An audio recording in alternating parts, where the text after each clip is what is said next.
흔히들 우리는 그를 무자비하고 피도 눈물도 없는 대륙의 정복자로만 기억해왔습니다. 64개의 성과 1400개의 마을, 그 압도적인 숫자가 그의 전부라고 굳게 믿었지요. 그런데 놀랍게도 그가 죽기 전 유언으로 선택한 이들은 무릎 꿇린 적국의 백성들이었습니다. 영원한 즐거움을 뜻하는 연호 영락은 온전히 백성의 평안을 위해 외쳤던 숭고한 선언이었습니다. 오직 중국 황제만이 누리던 절대적인 특권을 18세의 젊은 소년 군주가 당당히 빼앗은 겁니다. 대장정의 완결인 3부에서는 영락의 제국이 진짜로 꿈꿨던 그 위대한 진실을 파헤쳐보겠습니다. 서기 391년, 고구려 땅에는 숨조차 쉬기 힘들 만큼 처참한 기근이 뒤덮고 있었습니다. 사람이 사람을 잡아먹을 정도의 기아였다는 사실은 사료가 전하는 참혹하고 슬픈 기록입니다. 설상가상으로 할아버지인 고구건왕마저 백제군의 매서운 창날에 비참하게 쓰러지고 말았습니다. 씻을 수 없는 끔찍한 국가적 수치 위에 18세의 젊은 담덕이 무거운 왕좌에 앉게 됩니다. 원수들을 향한 피해 복수를 계획하기 전 그는 가장 먼저 내 백성의 처절한 굶주림을 보았습니다. 마침내 왕위에 오른 직위 이듬해 그는 자랑스러운 연호 영락을 온 천하에 당당히 선포했습니다. 영원한 즐거움을 뜻하는 영락이라는 말은 결코 왕 자신의 화려한 영광을 위한 단어가 아니었죠. 오직 중국 황제만이 연호를 쓸 수 있다는 것이 1600년 전 동아시아의 아주 당연한 상식이었죠. 담독은 그 오만한 상식을 완전히 부숴버리며 고구려가 천하의 중심임을 세상에 증명했습니다. 왕위에 오른 태왕의 첫 번째 거란 원정 목표는 단순히 땅을 넓히려는 영토적 욕심이 아니었습니다. 무자비한 거란의 노예로 끌려갔던 고구려 백성 1만 명을 무사히 되찾아오는 것이 가장 시급했지요. 태왕은 단숨에 거란을 격파하고 1만 명의 소중한 백성들을 고구려 땅으로 무사히 데려오게 됩니다. 서기 395년, 태왕의 다음 목표는 백제였습니다. 마침내 피해 복수 시간이 찾아온 거죠. 백제가 가장 자랑하던 관미성은 누구도 함부로 넘볼 수 없었던 난공불락의 거대한 서해 요새였죠. 태왕은 수군과 육군을 동시에 움직이는 천재적인 양동작전으로 한강을 완벽하게 포위해버렸습니다. 믿을 수 없게도 단 20일 만에 백제에 견고했던 58개의 성이 추풍낙엽처럼 무너져 내렸죠. 결국 백제 아신왕이 바닥에 무릎을 꿇었습니다. 할아버지의 원수를 갚을 완벽한 복수의 순간이었죠. 그러나 담덕은 복수의 칼을 들지 않았습니다. 오히려 아신왕의 목숨을 자비롭게 살려 돌려보냈죠. 단순한 피해 복수보다 훨씬 더 원대한 미래를 위대한 군주 담덕은 이미 깊숙이 내다보고 있었지요. 적을 완전히 내 것으로 만드는 영원한 복속이야말로 더 큰 제국을 위한 태왕의 치밀한 설계였습니다. 고구려의 진짜 끔찍한 숙적은 따로 있었습니다. 바로 만주를 지배하던 북방의 절대 강국 후연이었죠. 후연은 요동을 완전히 장악한 대륙의 강자였습니다.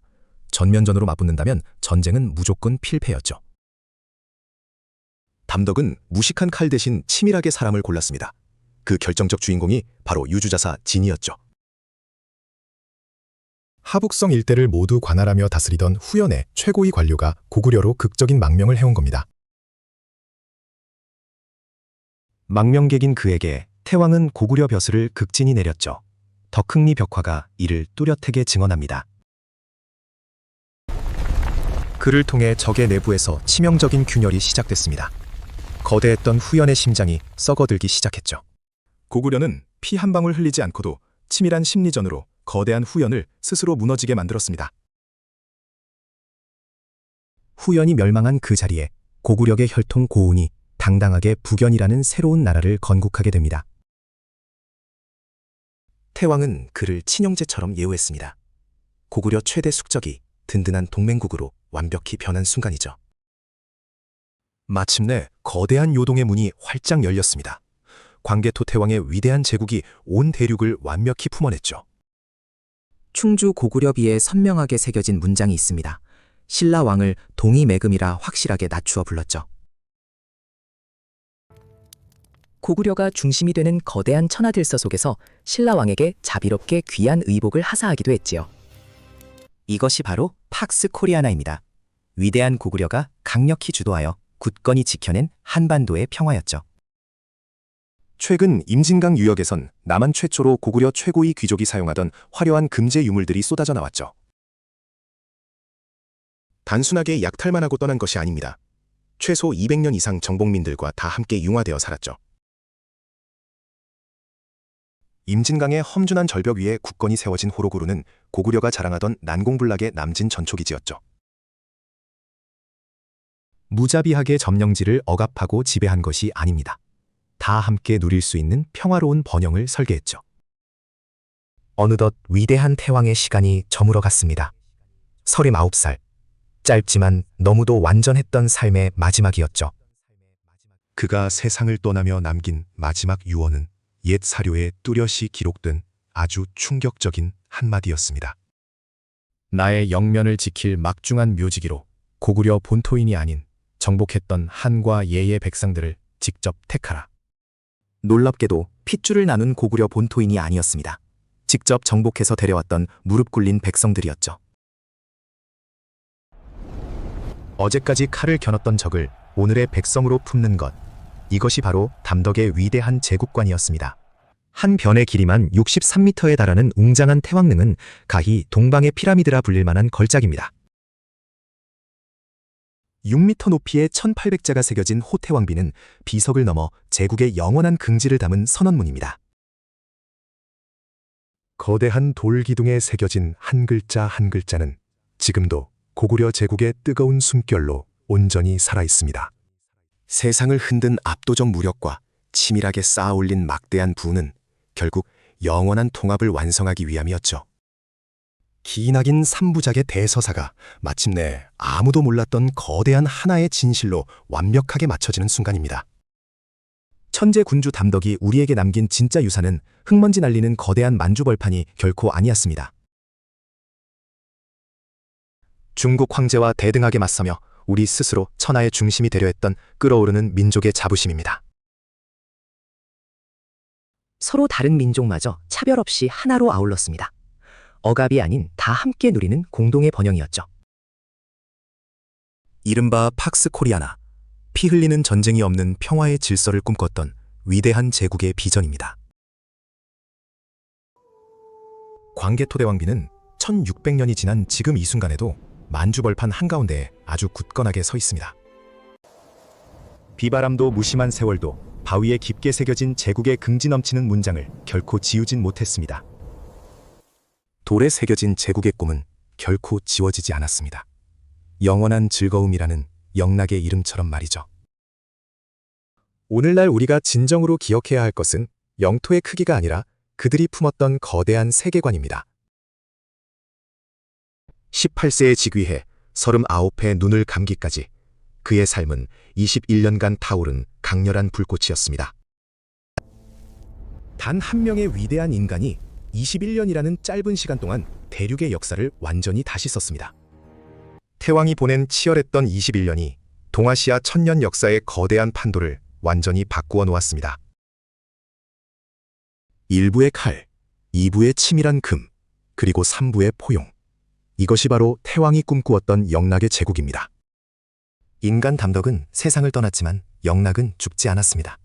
영원한 즐거움은 지금도 살아 숨쉬고 있죠.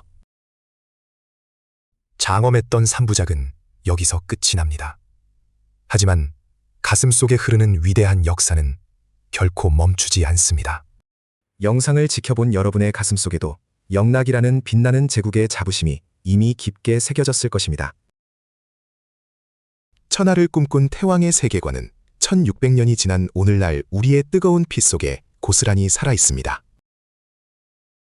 척박한 오늘을 버티는 우리에게 위대한 태왕은 저 벌판에서 지금도 묵묵하게 말을 건네고 있습니다. 절대 두려워하지 마라. 너희의 찬란한 뿌리는 그 어떤 시련 앞에서도 단 한 번도 무릎 꿇지 않았다. 1600년 전 한계를 부순 그의 강렬한 결기가 바로 지금 우리가 품어야 할 가장 굳건한 용기입니다.